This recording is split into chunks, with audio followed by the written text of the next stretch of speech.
Assalomu alaykum azizlar. Ommaviy axborot vositalari xodimlari kuni munosabati bilan biz mana qadrli ustozimiz G'ulomjon Burxonov xonadonidamiz. G'ulom aka, assalomu alaykum. Salom, keling. Tuzimisiz, sog'lar yaxshimi? Rahmat. Sizni ko'rgimiz kelib qoldi-da aka. Rahmat. Qancha mana ustozimizsiz. Baribir mana shunday nimalarda, qutlug' ayyomlarda shu eslanar ekanda.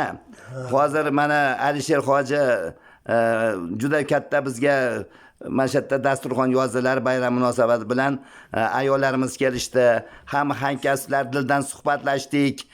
Shu yerda sizni ham yodga olindi. Keyin 3 avlod uchrashuvi bo'ldi. Ana shu yerda mahalliz ham biz faxrlanamiz G'ulomjon aka Burxonov bilan deb juda siz to'g'risida iliq fikrlar bildirildi. Hamma qarshi chavorishdi. G'ulom aka, mana bugun keldik, mana Alisher, mana hoji, mana Olimjon, mana O'lmasjonlar, mana o'zim, mana bir tilaklaringizni bildiring endi aka, ustozimiz. Endi dunyoda eng yaxshi baxt, eng yaxshi omad bu inson qaysi vazifada ishlasa, o'sha vazifani sidqi dildan bajarsa, o'sha vazifa orqali jamiyatda, oilada, jamiyatda, hayotda obro' topsa, ana shu bir katta baxt bo'ladi.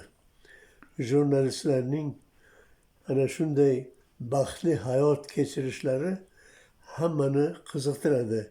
Chunki hozirgi paytda davlatimiz rahbarlari, ayniqsa hurmatli prezidentimiz tashabbusi bilan bu jurnalistlarga shunday katta imkoniyatlar yaratildiki, xuddi o'ylaysizki, jurnalistlar dunyoga endi keldi.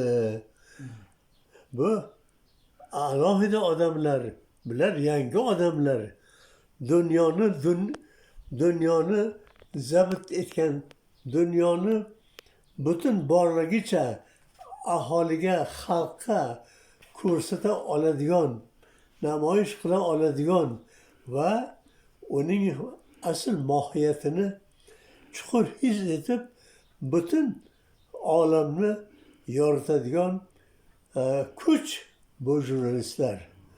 Shuning uchun bugungi jurnalistlar bayrami har yilgi bayramlarga nisbatan alohida farq qiladi.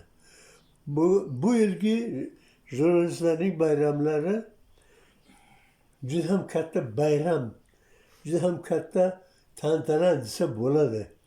Chunki hech vaqt tarixda men 40 yil ishlagan bo'lsam, 40 yil bunaqa holatda jurnalistlarga bunaqa obro' e'tibor berilganligini, jurnalistlarning salohiyati qanchalik kuchli ekanligini bu yil butun borlig'im bilan his qilyapman.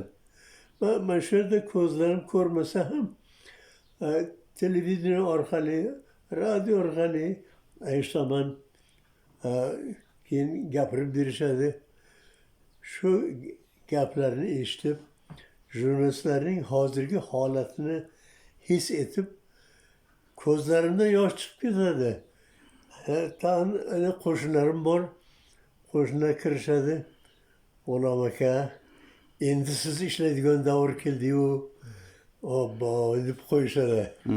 Bu hayot shunday ajoyib, hayot shirin, hayot go'zal. Hayotning ajoyibligi shundaki, har bir inson o'zini qadr qimmatini endi his qilyapti, endi bilyapti. U odam emas, u hayotda eng yuksak, eng zabardast olamni yaratuvchi inson ekanligini odamlar qaytadan his qilyapti. O'zini haqiqiy inson ekanligini endi tushunyapti deb men shunday his qilaman-da. Shuning uchun mana shu ulug' sana munosabati bilan kelganlari uchun katta rahmat. Sizlarga katta ijodiy omad tilayman.